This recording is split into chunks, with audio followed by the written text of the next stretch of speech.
यथार्थ मंत्र है, अटपट का नहीं, तो उसका उस मानसिक से भी 1000 गुना ज्यादा लाभ होता है।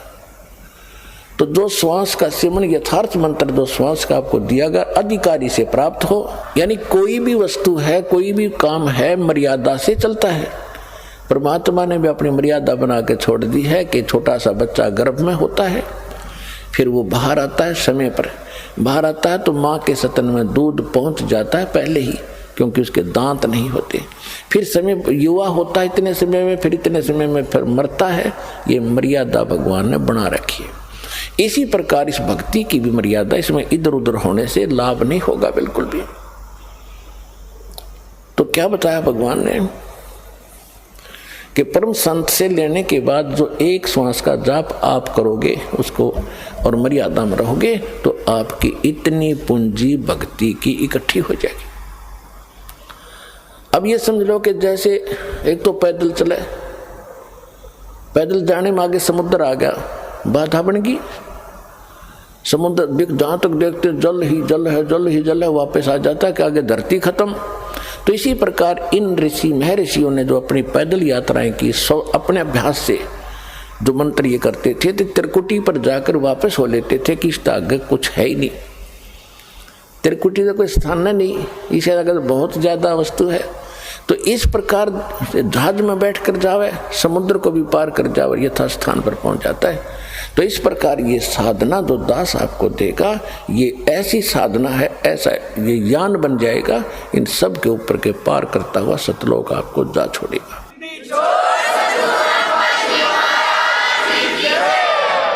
और जो कुछ भी हम इस शरीर के अंदर सुन रहे हैं, ये तो एक पिंड है, और इस पिंड के अंदर एक ब्रह्मांड का ही, इसमें जो कुछ भी हो रहा है वही सुनाई देता, वही दिखाई देता।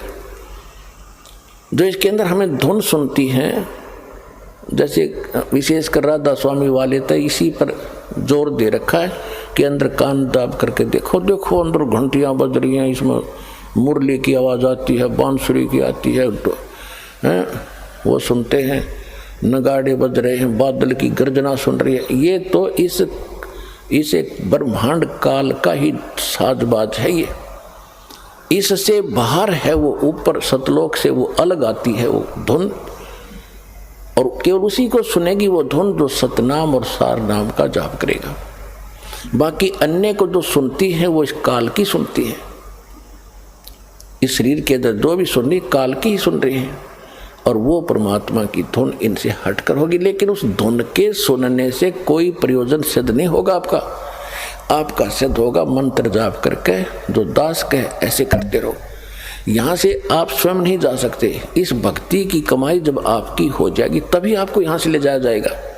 आपकी मर्यादा सही होगी, आपकी यहाँ से आस्था हट जाएगी, तो परमात्मा आपको विमान में बैठाएंगे और इस दास के रूप में साथ बैठेंगे। हजारों हजारों की संख्या में इकट्ठे जाओगे, यहाँ से हजारों की संख्या में वो दिन आएगा।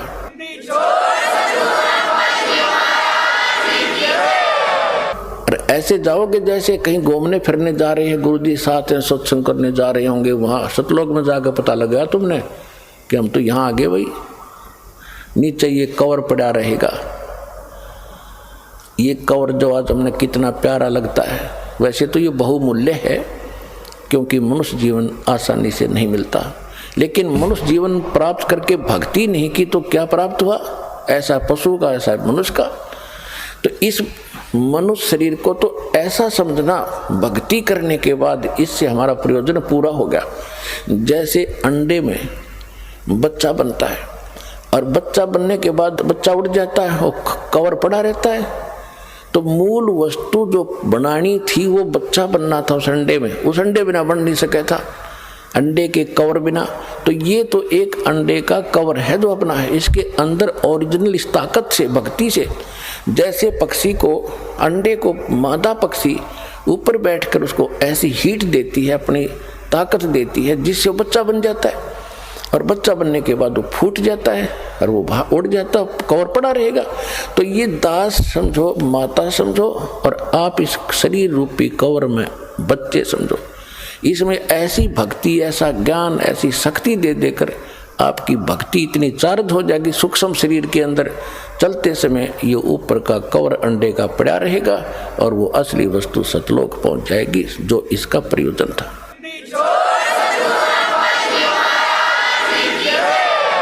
इसके विषय में सूक्ष्म वेद में गरीबदास साहिब जी ने कहा है, देह गिरी तो क्या हुआ, ये झूठी सब है पटीट, पक्षी उड़ गया आकाश को और चलते कर गया बीट। एक और उदाहरण दिया है कि ये जो शरीर है तेरा, ये तो खत्म होना है, यो अगर आपने भक्ति सही कर ली और सत भक्ति कर ली, कमाई इसकी इकट्ठी कर ली, तो ये बेशक गिरी हो, ये तो ऐसी है उस समय तेरे लिए जैसे पक्षी उड़ते समय और बीट करके उड़ जाए। ये शरीर जो है मनुष्य का, ये तो बीट समझो, और ओरिजिनल वस्तु इसके अंदर एक सूक्ष्म शरीर है, उसमें यह भक्ति चार्ज हो जाएगी आपकी। उस भक्ति से चार्ज होने के बाद ये निकल कर चला जाएगा, आपको ऐसे समझो कि पक्षी बीट कर जाया कर, ऐसा शरीर रह जाएगा, इसकी कोई वैल्यू नहीं फिर।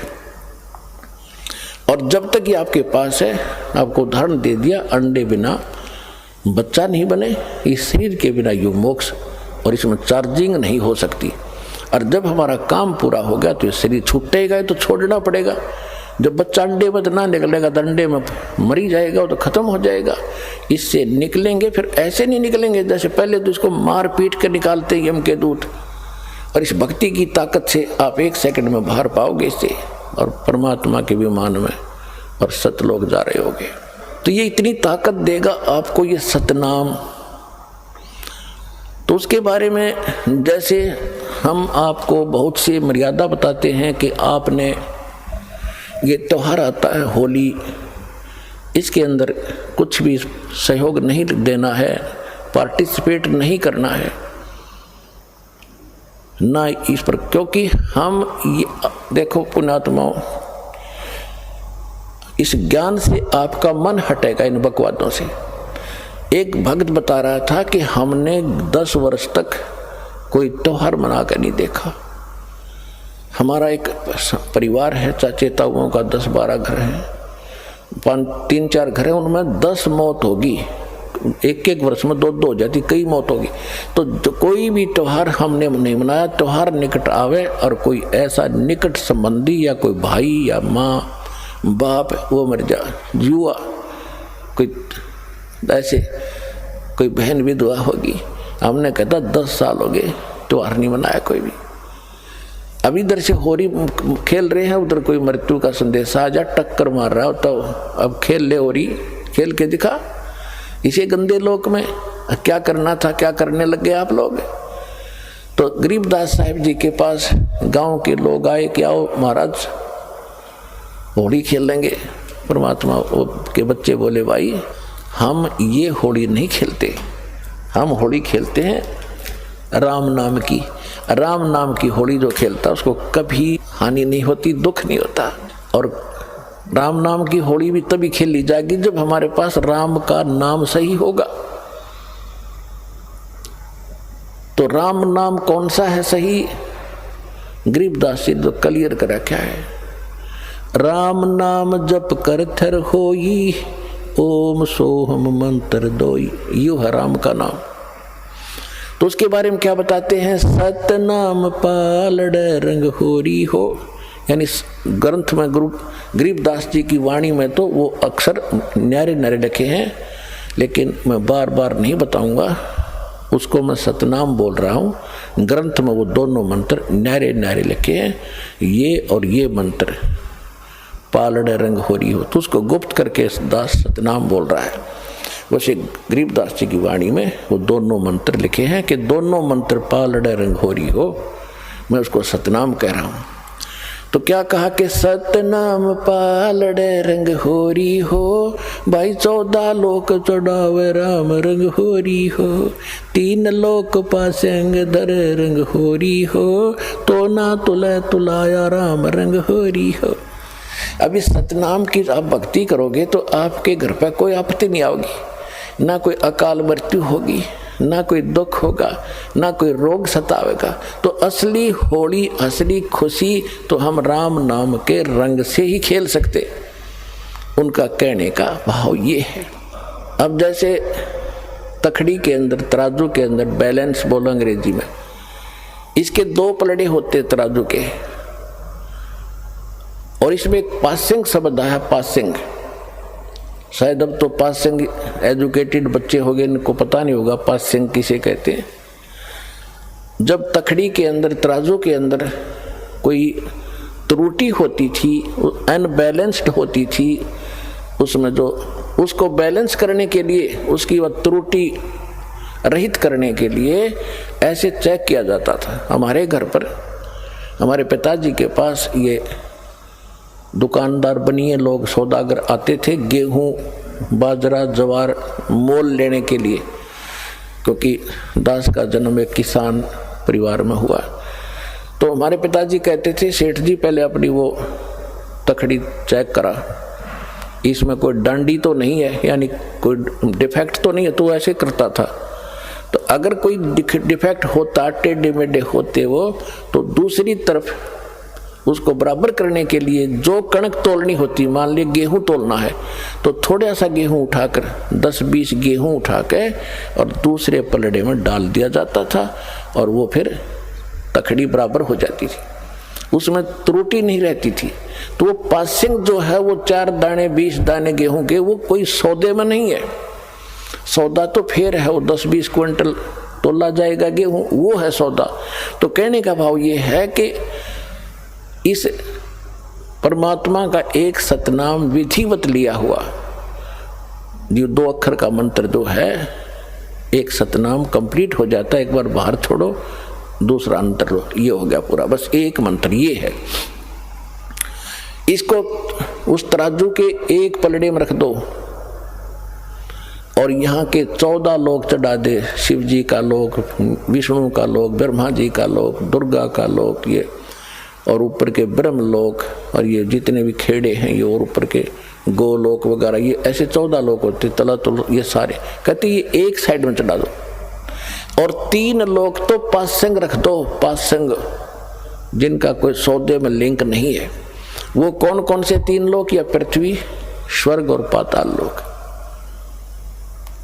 अब पुण्यात्माओं, क्योंकि आपको ना तो कोई ज्ञान देने वाला मिला अपने को, और ना ही हमें सिद्धार्थ मार्ग का ज्ञान है। जब आप इस ज्ञान से परिचित हो जाओगे तो ये छोटी मोटी जो आप कोई कोठी बंगले, कोई 150 एकड़ जमीन लेकर के अपने आप को धन्य मान बैठे हो, यो अंधेरा हटेगा आपका।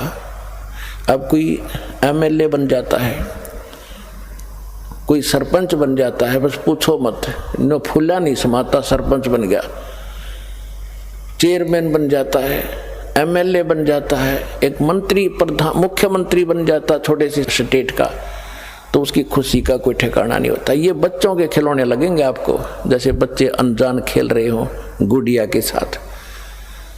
और परमात्मा क्या बताते हैं कि जो धन, जो वस्तु, जो कमाई आप कर रहे हो, वो कितनी कीमत आपके पास इकट्ठी हो रही है। कबीर साहब कहते हैं, कबीर सब जग निर्धना, धनवंता ना कोय, धनवंता सो जानियो, जिस पे राम नाम धन होए। होए परमात्मा कहते हैं, सारा संसार निर्धन है, चाहे सारी पृथ्वी का शासक हो और चाहे इंद्र की गद्दी प्राप्त हो, देवताओं का भी राजा हो, मृत्यु के उपरांत उसके पास कुछ नहीं होगा, और आपके पास इतना धन होगा कि आपके लिए ये 3 लोक भी पासिंग होंगे, इनकी यूजलेस, 3 पूरी पृथ्वी भी यूजलेस आपके लिए। आपको ऐसा स्थान, ऐसा धन, ऐसी वस्तु वहां मिलेगी जाकर के।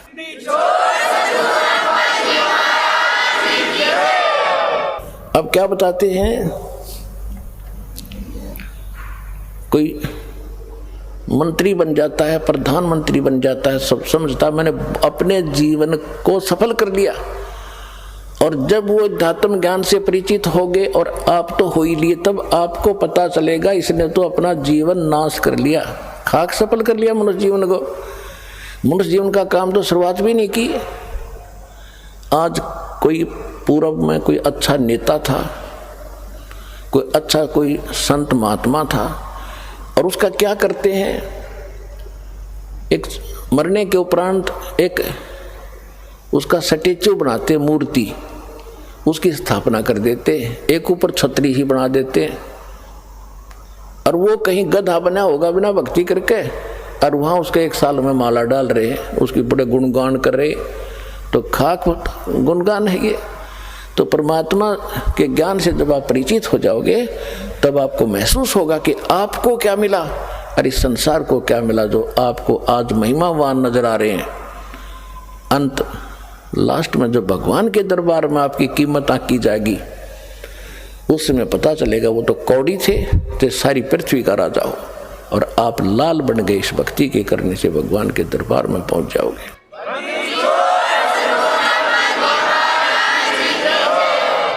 अब क्या बता रहे हैं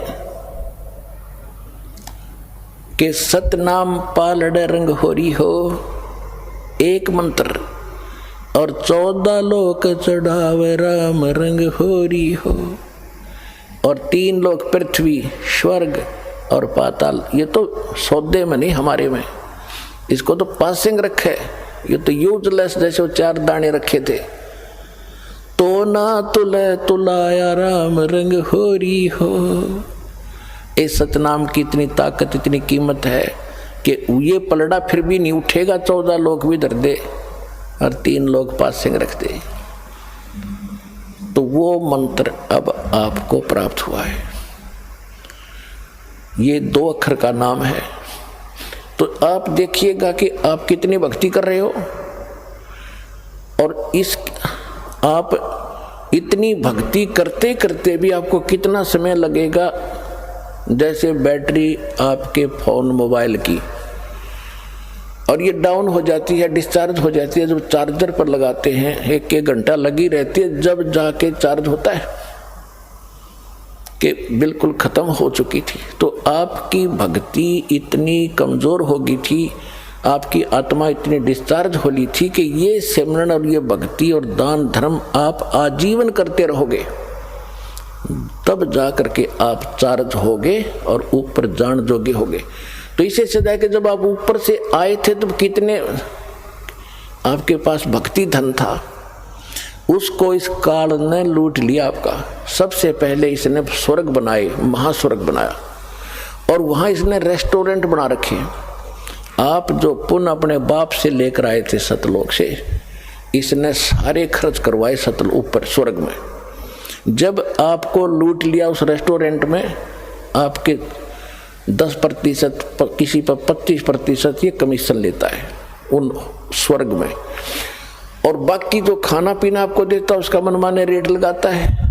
आपको वहाँ बकवाद करने के लिए अपने उर्वशियाँ छोड़ रखी हैं और विमान दे रखे, कहीं सैर सपटे करो, खर्च आपके पुण्य हो रहे होते।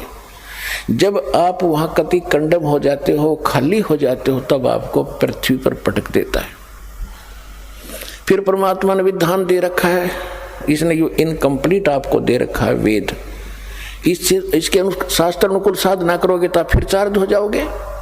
शास्त्र विधि को त्याग कर दो, मनमाना आचरण करते हैं। श्रीमद् भगवद गीता अध्याय नंबर 16 के श्लोक नंबर 23 और 24 में स्पष्ट है कि शास्त्र विधि को त्याग कर दो, मनमानी पूजा करते हैं, मनमाना आचरण करते हैं, मनमाने नाम जाप करते हैं, उनको न तो सुख होता है, न उनकी गति होती है, न कोई सिद्धि प्राप्त होती है, यूजलेस। फिर स्पष्ट ये भी किया कि अर्जुन, इससे तेरे लिए कर्तव्य और अकर्तव्य की अवस्था में कौन सी साधना करनी चाहिए, कौन सी ना करनी चाहिए, उसके लिए ग्रंथ ही प्रमाण है। सदग्रंथों को छोड़कर किसी और साधना को मत करना। तो शास्त्र विधि को त्याग कर जो मनमाना आचरण करते हैं उनको कोई लाभ नहीं होना। तो इसी प्रकार जो अन्य साधना लोग करते हैं उनसे तो कोई लाभ होना ही नहीं था, और शास्त्र अनुकूल साधना आपको अप्राप्त हुई है, इससे आपका मोक्ष होगा। तो जब तक शास्त्र विधि रहित हम साधना करते रहे तो हम ऐसे ही, जैसे यहाँ आकर काल ने पटक दिया आपको। यहाँ फिर वेदों को सबसे पहले वेद उत्तम माने गए थे, और वेदों में केवल ओम नाम है, महिमा पूरे परमात्मा की है। और कबीर साहब ने बताया था कि वेद मेरा भेद है, मैं ना वेदन के माही, और जौन वेद से मैं मिलूं, ये वेद जानते नहीं। चारों वेद परमात्मा ने कहा था कि मेरी महिमा का ही गुणगान करते हैं, लेकिन इन वेदों में जो चार तुम्हारे पास काट छांट करके प्राप्त हैं, इनमें मेरे पाने की वो कंप्लीट कोर्स नहीं है, वो ओम तत् सत मंत्र नहीं है इसमें, और उसके बिना परमात्मा नहीं मिल सकते। तो इसने क्या किया, नीचे छोड़ दिया आपको। यहाँ ये वेद आपके पास उपलब्ध थे, इनमें से ओम नाम इन ऋषियों ने अपने आप सेलेक्ट कर लिया कि ये ब्रह्म का है और ब्रह्म सुप्रीम पावर है। इनने अपनी सोच से ये अंतिम मान लिया। अब ओम का जाप ब्रह्म का है। श्रीमद् देवी भागवत देवी पुराण के अंदर लिखा है 7वें स्कंद में 562 पृष्ठ पे, गीता प्रेस गोरखपुर से प्रकाशित सचित्र मोटा टाइप में, उसमें लिखा है देवी जी हिमालय को बता रही है, हिमालय राजा को ज्ञान बता रही है अध्यात्म का, ब्रह्म के बारे में जानकारी दे रही है कि ब्रह्म जो है ओम नाम है उसका, ओम नाम का जाप कर ब्रह्म को पाने का उद्देश्य रख, इसमें कल्याण हो जाएगा और वो ब्रह्म लोक में रहता है। गीता जी अध्याय नंबर 8 के श्लोक नंबर 16 में कहा कि ब्रह्म लोक में गए हुए प्राणी भी जन्म मृत्यु में होते हैं। ओम नाम ब्रह्म का है। गीता अध्याय नंबर 8 के श्लोक नंबर 13 में ये खुद कहता है ब्रह्म जो ज्ञान दे रहा है श्री कृष्ण में प्रवेश करके ये काल, ये कहता ओम इति एकाक्षरम ब्रह्म व्यवहारण माम अनुस्मरण ये प्रयाति तदन देहम से याति परमागति। मुझ ब्रह्म का एक ओम मंत्र है और इसका अंतिम सांस तक जो नाम जाप करता हुआ शरीर छोड़कर जाता है तो ओम से मिलने वाली जो परम गति है वो प्राप्त होती है। तो ओम से कौन सी गति होती है, ब्रह्मलोक प्राप्ति होती है। 8वें अध्याय के 16वें श्लोक में श्रीमद् भगवद गीता में बताया कि ब्रह्मलोक में गए हुए प्राणी भी जन्म मृत्यु में आते, यानी जब तक जन्म मृत्यु समाप्त नहीं होगी आप सुखी नहीं हो सकते। गीता ज्ञान दाता 4थे अध्याय के 5वें श्लोक में, 2रे अध्याय के 12वें श्लोक में, 10वें अध्याय के 2रे श्लोक में खुद कह रहा है तेरे और मेरे बहुत जन्म हो लिए अर्जुन, तो नहीं जानता मैं जानता हूं। इसलिए 18वें अध्याय के 62वें श्लोक में कहा कि तू सर्वभाव से उस परमेश्वर की शरण में जा, उसकी कृपा से तू परम शांति को और सनातन परम धाम को प्राप्त होगा। परम शांति कब होगी और सनातन धाम कौन सा, जो कभी नष्ट नहीं होता और जहां गए हुए प्राणी कभी लौट कर संसार में नहीं आते। 15वें अध्याय के 4थे श्लोक में बता कि अर्जुन जिसमें तुझे तत्वदर्शी संत मिल जाए उसके पास वो तत्व ज्ञान से इस सारे अज्ञान को हटाकर समझकर अज्ञान को काट कर उसके पश्चात परमेश्वर के उस परम पद की खोज करनी चाहिए जहां जाने के बाद साधक फिर लौटकर कभी संसार में नहीं आते, केवल उसकी भक्ति करो। तो वो ज्ञान इन ऋषियों को प्राप्त नहीं हुआ, क्योंकि 4थे अध्याय के 32वें श्लोक में कहा कि अर्जुन यथार्थ ज्ञान तो परमात्मा इन यज्ञों का यानी धार्मिक अनुष्ठानों का परमात्मा अपने मुख कमल से आकर ही बताता है। आज के सत्संग की प्रारंभ यहाँ से हुई थी कि परमात्मा स्वयं ही सत्य ज्ञान देने को आता है।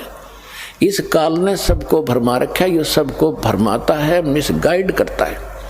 तो 4थे अध्याय के 34वें श्लोक में यही प्रमाण दिया है कि वो परमात्मा के मुख कमल से जो उच्चारण होता है ज्ञान, जो परमात्मा खुद आकर अपने मुख कमल से बोलता है वो वाणी, वो उसके अंदर इन यज्ञों यानी धार्मिक अनुष्ठानों की जानकारी विस्तार के साथ कही गई है, उसको तत्व ज्ञान कहते हैं। 4थे अध्याय के 34वें श्लोक में कहा कि उस ज्ञान को तो तत्वदर्शी संत बतावेंगे, उनको दंडवत प्रणाम करने से, कपट छोड़कर उनसे विनम्रता पूर्वक प्रसन्न करने से वो तत्वदर्शी संत तुझे उस परमात्मा यानी तत्व ज्ञान का उपदेश करेंगे। इससे सिद्ध है कि गीता ज्ञान जो दे रहा है उसको पता नहीं है उस तत्व ज्ञान का।